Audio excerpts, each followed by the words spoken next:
Hello दोस्तों, स्वागत है आप सभी का आपके अपने चैनल एचपी सक्सेस क्लासेस में।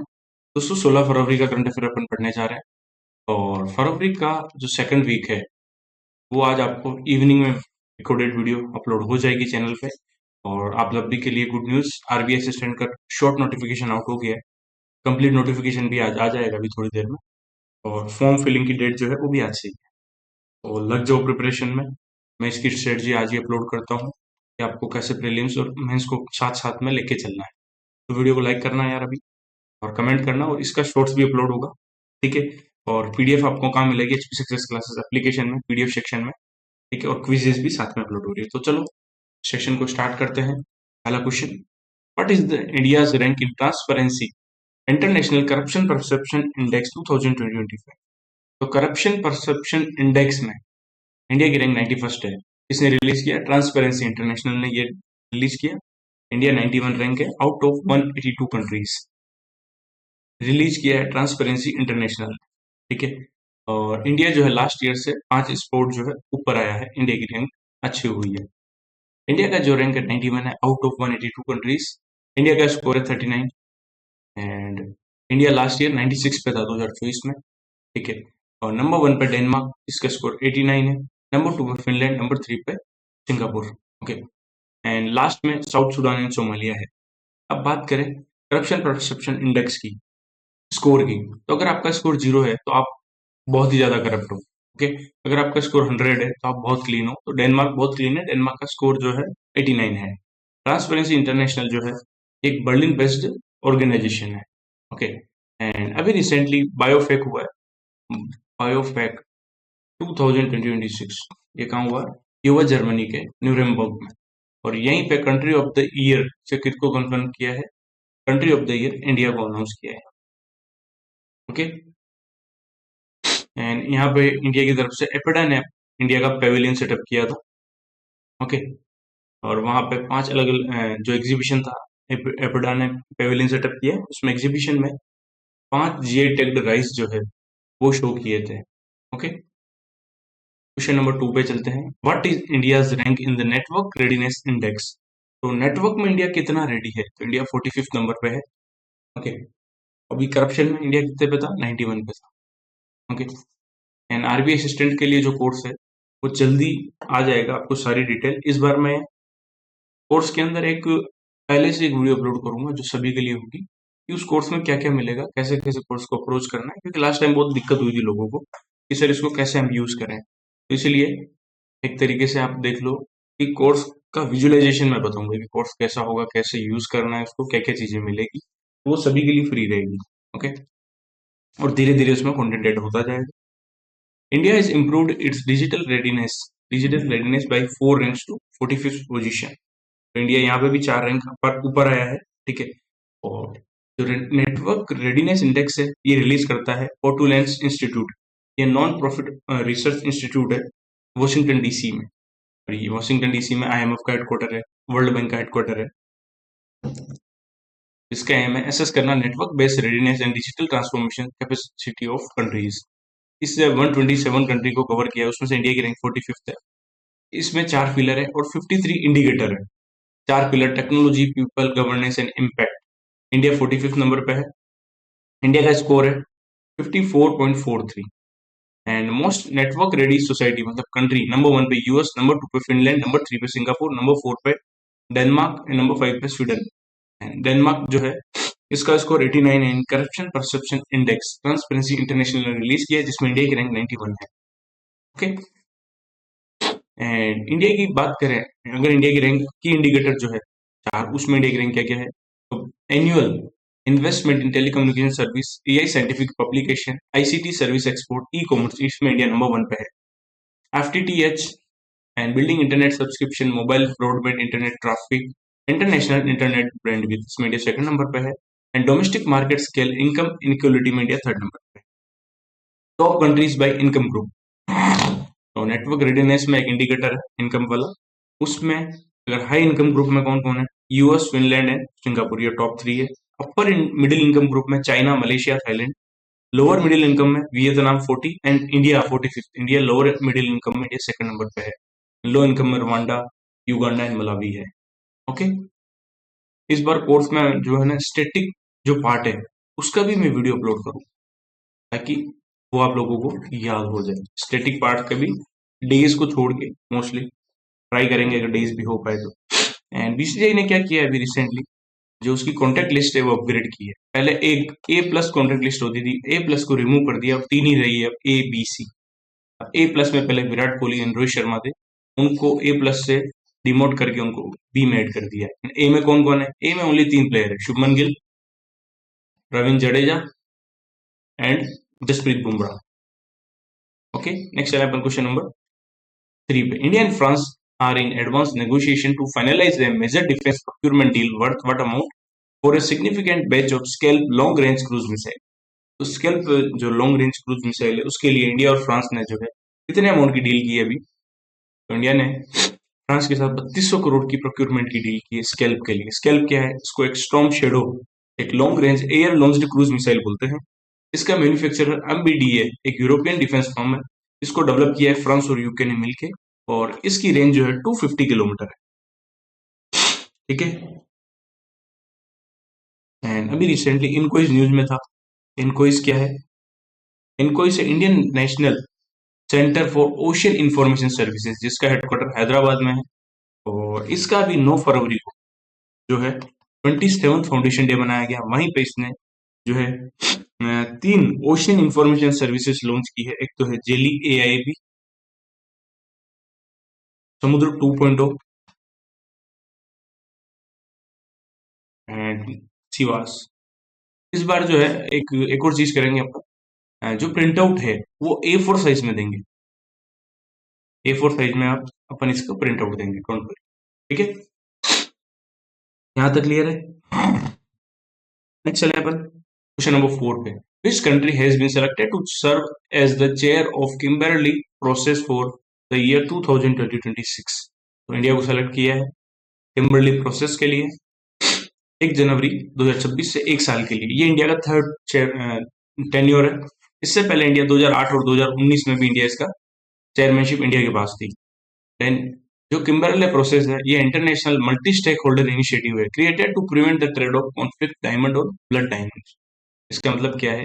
इसको 2003 में एस्टेब्लिश किया था to ensure that diamond purchase do not finance violence by rebel movements.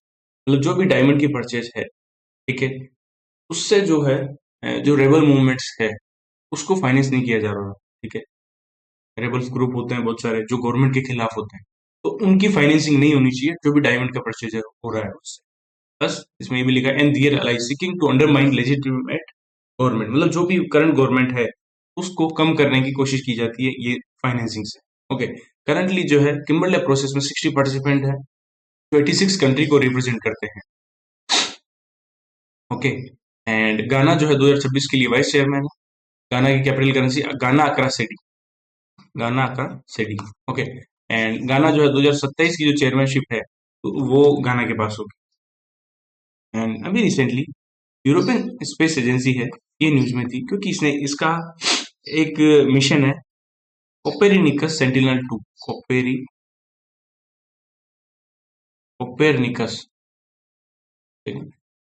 कोपेरनिकस sentinel 2 mission है इसका एक। उसके थ्रू इसने एक हाई रेजोल्यूशन इमेज रिलीज की है, जो भी 2026 के विंटर ओलंपिक के वेन्यू है वहां। 2026 का विंटर ओलंपिक कौन कौन करेगा? इटली की है 2 सिटी, कौन सी? मिलन एंड कोटिना दे एम्जू। नेक्स्ट चले क्वेश्चन नंबर 5 पे। What is the maximum loan amount that can be applied under the PM Suraj portal? तो पीएम सूरज पोर्टल में मैक्सिमम जो है लोन 15 लाख का आप अप्लाई कर सकते हो।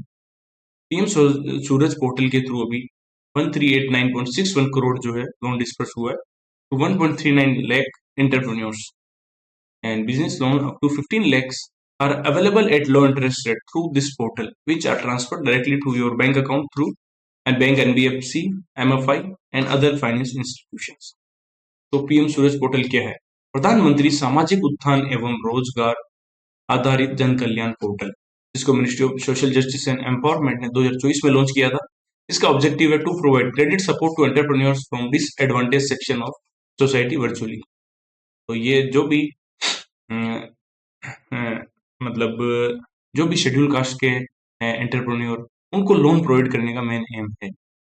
और इसमें लोन किसको मिलेगा? जो नया बिजनेस स्टार्ट करेंगे वो ही अप्लाई कर पाएंगे लोन के लिए। ओके, क्योंकि ये प्लेटफॉर्म मेनली बिजनेस स्टार्टअप के लिए रखा है, जो भी नया बिजनेस स्टार्ट करोगे उनके लिए है। और इसको रन कौन करता है? Government bodies like national schedule caste finance and development corporation, national सफाई कर्मचारी finance and development corporation and national backward classes finance and development corporation. And target beneficiary की बात करें, मेनली ये किसके लिए है? अभी मैंने बताया, जो भी शेड्यूल कास्ट के हैं, ओबीसी के हैं, अदर बैकवर्ड क्लासेस, सफाई कर्मचारी, denotified, nomadic and semi nomadic tribes जो है, उनके लिए मेनली पीएम सूरज पोर्टल है। Okay,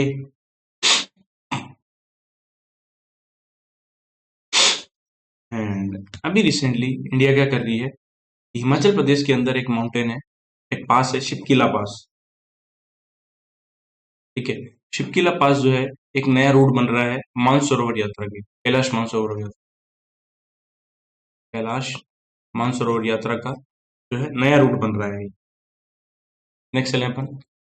under the new IT rules amendment 2026, what is the mandatory timeline for social media intermediary to remove unlawful content after receiving a government or court order? तो जो भी unlawful content social media पर upload कर देता है, तो government के order के कितनी देर में उसको जो है डिलीट करना है, रिमूव करना है? तो 3 घंटे के अंदर। पहले टाइमलाइन ज्यादा थी, अभी 3 घंटे कर दी है। Under the IT Amendment Rule 2026, Indian government has drastically shortened the compliance window for social media platform to remove content. And ये चेंजेस किए हैं ministry of electronics and IT ने 10 फरवरी को, जो 20 फरवरी 2026 से लागू होंगे। एंड अगर कोई भी अनलॉफुल कंटेंट है, उसको 3 घंटे में रिमूव करना है, पहले 36 आवर लिमिट थी। ओके, और अगर कोई भी सेंसिटिव या इंटीमेट कंटेंट है, उसको 2 घंटे के अंदर रिमूव करना है, पहले लिमिट इसकी 24 आवर थी। एंड ग्रीवियंस की जो भी कंप्लेन आती है, उसको एक्नोलेजमेंट का टाइम भी फिक्स कर दिया है, वो 2 घंटे कर दिया है, पहले 24 आवर था। एंड ग्रीवियंस को सोल्व कितने टाइम में करना है? 7 दिन में करना है, पहले 15 डेज में करना होता था। Okay, and the rules formally define किया है इन्होंने, synthetically generated information for the first time, इसको भी डिफाइन किया है कि AI से भी आप कोई भी सिंथेटिक इंफॉर्मेशन नहीं बना सकते। ओके, एंड 2026 में भी recently will for peace, will for peace exercise जो है ना, BRICS plus naval exercise, BRICS plus naval exercise कहाँ पे हुई है? ये हुई है साउथ अफ्रीका, और इसमें इंडिया ने पार्टिसिपेट नहीं किया है। क्वेश्चन नंबर 7 पे चलते हैं। कौन से स्टेट ने रिप्लेस किया है लाडली स्कीम विद लखपति वित्तीय योजना? और वो 1 लाख रुपए गर्ल्स एजुकेशन के लिए सपोर्ट करेंगे। तो ऐसा करने वाला स्टेट है Delhi.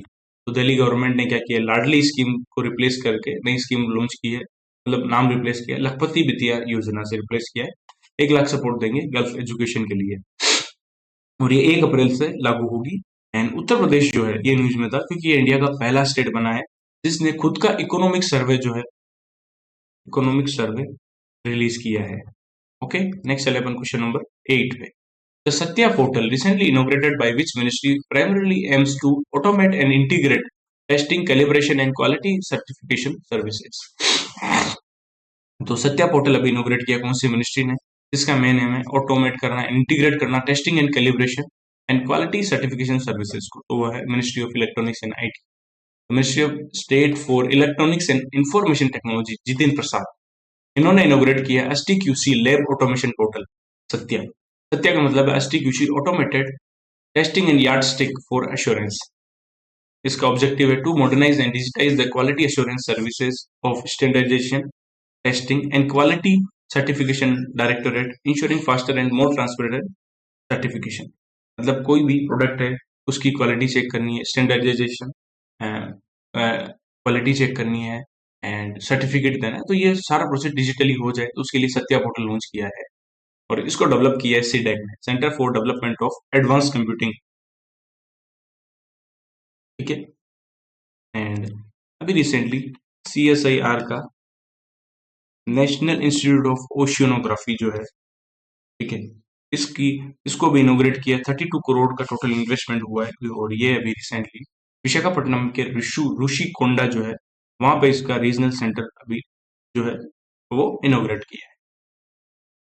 Who won their first Grammy for Best Audiobook Narration and Storytelling in 2026 के लिए? तो मिला दलाई लामा, तेंजिन ग्योस्टो। जो 14th दलाई लामा है जिनका नाम है तेंजिंग ग्योत्सो, इन्होंने अपना पहला ग्रैमी अवार्ड जीता है best audio book narration and storytelling के लिए, जिसका नाम है meditations the reflection of his holiness the Dalai Lama. और उनके बिहाफ पे अवार्ड किसने लिया है? Singer songwriter Rufus Wainwright ने जो है अवार्ड किया, क्योंकि इन्होंने ही इसको सॉन्ग में भी कन्वर्ट कर दिया है at the crypto.com arena in Los Angeles, USA.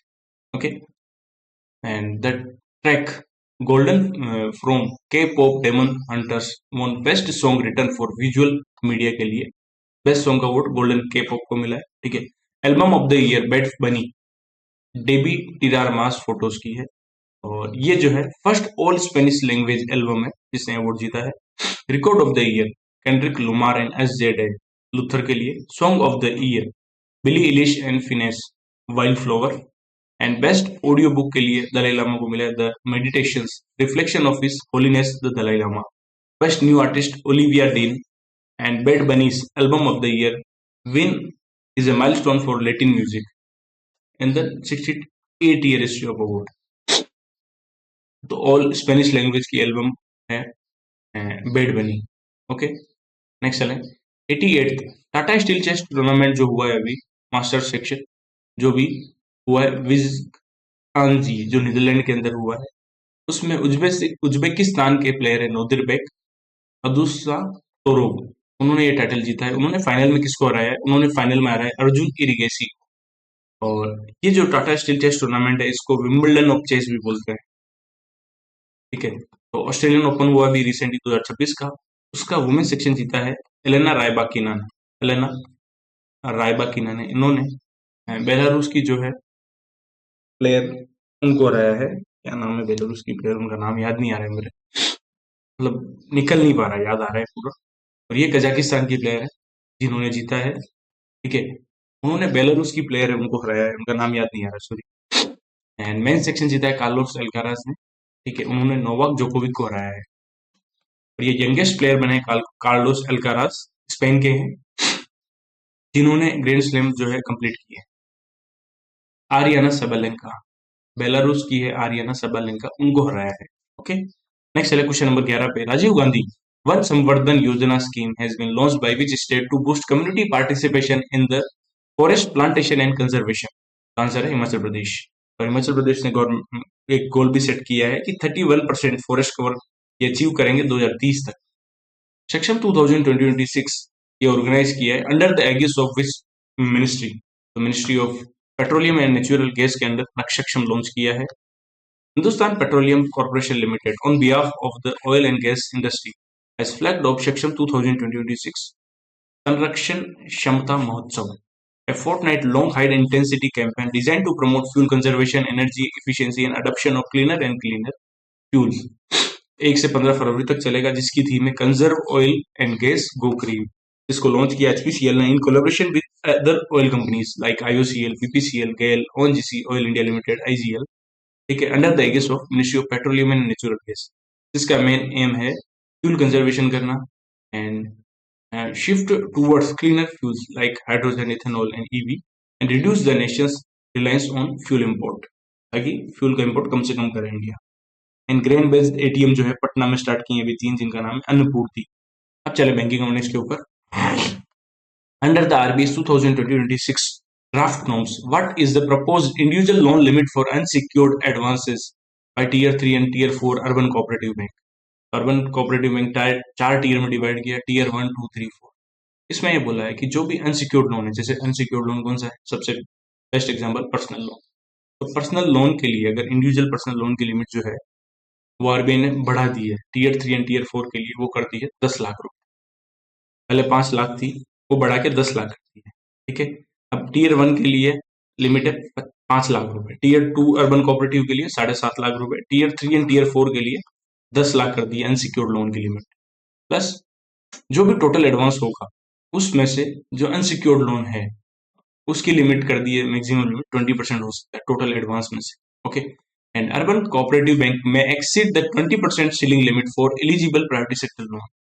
अगर प्राइवेट सेक्टर लोन में जा रहा है वो, ठीक है, अनसिक्योर्ड लोन, तो जो मैक्सिमम लिमिट है 20% की, मतलब टोटल एडवांस में से 20% अनसिक्योर्ड लोन होना चाहिए, बट अगर वो प्राइवेट सेक्टर के अंदर जा रहा है तो वो लिमिट उसको क्रॉस कर सकता है अर्बन कोऑपरेटिव बैंक। बट उस केस में जो भी लोन होगा, एडिशनल लोन होगा, उसकी लिमिट पर बोरोवर 50,000 होगी। पर बोरोवर 50,000 से आप ज्यादा नहीं दे पाओ।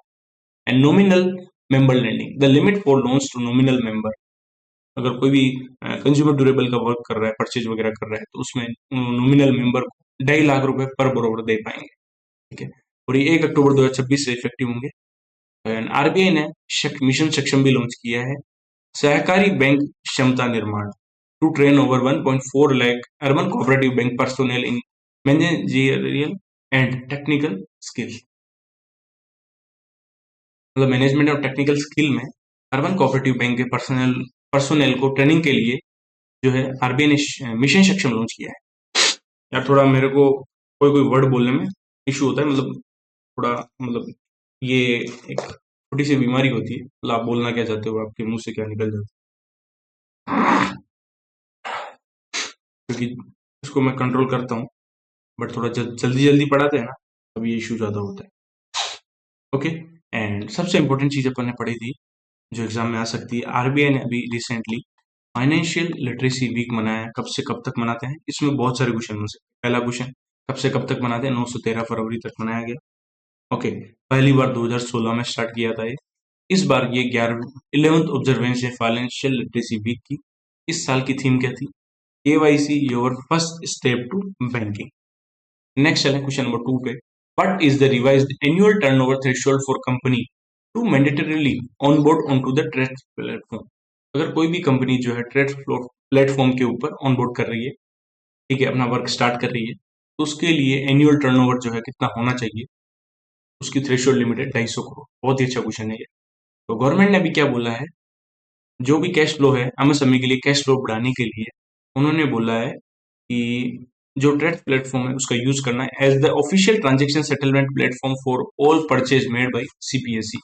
एग्जाम्पल से समझाता हूँ बहुत अच्छे से, आपको समझ में आ जाएगा ट्रेड्स क्या है और ये गवर्नमेंट ने क्या किया है। ओके, तो पहले पूरी चीज समझते हैं। To solve the problem of delayed payment, CPSEs are now required to route all their procurement from MSME through the TReDS platform. ठीक है, एंड आरबीआई ने 4 पॉइंट प्लान लॉन्च किया ट्रेड्स के लिए। पहला, मैंडेटरी ट्रेड्स, कंपल्सरी कर दिया, जो भी सीपीएससी है, जो भी एमएसएमई से परचेज कर रहे हैं उनके लिए ट्रेड्स मैंडेटरी कर दिया। दूसरी चीज सीजीटी एमएसई सपोर्ट इंट्रोड्यूस किया है, credit guarantee support through credit guarantee fund trust for MSME, MSC sorry MSME नहीं है, micro and small enterprise, for invoice discounting and reduce risk for lender. Okay, तो next, GeM TReDS linkage, link कर दिया है government e marketplace को TReDS के साथ। Securitisation, treating TReDS receivable as asset backed security to develop a secondary market. जो भी trades की रिसीवेबल है वो एक असेट बैक्ड सिक्योरिटी के रूप में ट्रीट की जाएगी। अब ट्रेड्स क्या है, सबसे इंपॉर्टेंट ये क्या होता है। ट्रेड्स जो है एक इलेक्ट्रॉनिक प्लेटफॉर्म है जो इनेबल करेगा एमएसएमई को to convert their trade receivable into cash immediately without waiting for the full credit period, solving liquidity constraint. अब मैं समझाता हूँ। मान लो कोई एमएसएमई है, ठीक है, उसने सीपीएसई है कोई, ठीक है, अब गवर्नमेंट की कंपनी है, ओके, इसको 100 रुपए का कुछ भी जो है, कुछ भी आइटम जो है, जो भी प्रोक्योरमेंट की है सीपीएसई, ठीक है, वो इनको बेचे हैं। तो गवर्नमेंट के केस में क्या होता है, तुरंत जो है पेमेंट नहीं मिलेगा, क्योंकि उसमें कुछ ना कुछ स्टेप्स होती है। तो 100 करोड़ का 100 रुपए का सामान इन्होंने दे दिया, बट एमएसएमई के पास तो 100 रुपए गए, उनके पास मिले भी नहीं। तो गवर्नमेंट ने बोला है कि आप जो भी सीपीएसई है वो ट्रेड्स के ऊपर जो है आपको रजिस्टर होना है। उससे क्या होगा, अब एमएसएमई क्या करेगा, यार ये जो बिल है ये तो 60 दिन में पे करेगा, 60 डेज में, पर तब तक मैं तो लॉस में रहूंगा, मेरे पास पैसा नहीं है। तो ट्रेड्स प्लेटफॉर्म इसलिए बनाया है कि एमएसएमई जो है एनबीएफसी या अदर फाइनेंशियल इंस्टीट्यूशन के पास जाएगा, उनको बोलेगा कि ये मेरा ट्रेड्स रिसीवेबल है, ठीक है, 100 रुपए का, ठीक है, आप इसमें से मेरे को 98 रुपए दे दो या 97 रुपए दे दो, बाकी आप जो 2 रुपए है वो आप जाके सीपीएसई से ले लेना जब भी लो, बट तुरंत मुझे भी 98 रुपए दे दो। समझ में आ गया? फिर वो बाद में 100 रुपए उससे ले लेगा, तो 2 रुपए की कमाई इसमें एनबीएफसी की हो जाएगी। बट और एमएसएमई का जो 60 दिन का टाइम है वो भी बच जाएगा, उसको तुरंत पैसा मिल जाएगा। समझ में आ गया? नेक्स्ट चलें क्वेश्चन नंबर 2 पे। RBI are in discussion with the Ant International to integrate which entity for cross-border payment network with India's UPI। तो अंट इंटरनेशनल की एक एंटिटी है एलीपे प्लस, इसके साथ जो है यूपीआई को जो है लिंक करने की बात चल रही है, ताकि जो भी इंडियन ट्रेवलर हैं वो यूपीआई बेस्ड ऐप को यूज कर पाए। एलीपे प्लस जो है ये सिंगापुर बेस्ड अंट इंटरनेशनल के द्वारा ऑपरेट किया जाता है। ओके, एंड ईपीएफओ ने क्या किया था अभी रिसेंटली? ईपीएफओ ने बोला है कि जो भी ईपीएफओ के सब्सक्राइबर है उनके लिए एक एप्लीकेशन लॉन्च कर रहे हैं हम अप्रैल 2026 से। उस एप्लीकेशन से जो भी उनका अमाउंट है उसका 75% अमाउंट जो जमा है उनका कंट्रीब्यूशन, उसका 75% जो है यूपीआई से यूज कर पाएंगे। 25% तो रिटायरमेंट के लिए फ्रीज रहेगा। ओके, नेक्स्ट चलते हैं। गवर्नमेंट ने अभी क्या किया है, जो एफडीआई की लिमिट है पब्लिक सेक्टर बैंक में वो 20% से बढ़ा के कितना कर दिया? 49%। Okay, but private sector bank में एफडीआई जो है 74%। एंड कोलेटरल फ्री लोन की जो लिमिट थी माइक्रो एंड स्मॉल एंटरप्राइज के लिए वो आरबीआई ने 10 लाख से बढ़ा के 20 लाख कर दी है। और आरबीआई ने बैंकों को बोला है कि अगर आप चाहो तो ये 20 लाख से बढ़ा के 25 लाख भी कर सकते हो, अगर जो एमएसई है उसका जो क्रेडिट हिस्ट्री अच्छी है, उसकी कंडीशन अच्छी है, तो आप उसको बढ़ा सकते हो। ओके, एंड आर अभी रिसेंटली गवर्नमेंट ने क्या किया है, जो भेल के भारत हेवी इलेक्ट्रॉनिक्स लिमिटेड है इसके अंदर अपना शेयर जो है ऑफर फॉर सेल से ओएफएस से जो बेच दिए हैं, कितने परसेंट? 5% शेयर जो है ऑफर फॉर सेल से बेच दिए हैं। इससे क्या हुआ है, 254 करोड़ में बेचे हैं पर शेयर, 254 रुपए पर शेयर में बेचे हैं। ठीक है, जैसे ही गवर्नमेंट की डिसइन्वेस्टमेंट हुई उसके बाद बेल का जो शेयर है 5.5% से गिर गया है। ओके, एंड अभी रिसेंटली सेकंड शेड्यूल में एक्ट किया है असम कोऑपरेटिव बैंक को, एंड सेकंड शेड्यूल में एंड होने के लिए स्टेचुटरी पेडी कैपिटल कितनी चाहिए? 5 लाख रुपए। Okay, thank you for watching this video. मिलता है नेक्स्ट वीडियो में। जय श्री राम, राधे राधे। वीडियो को लाइक जरूर करना।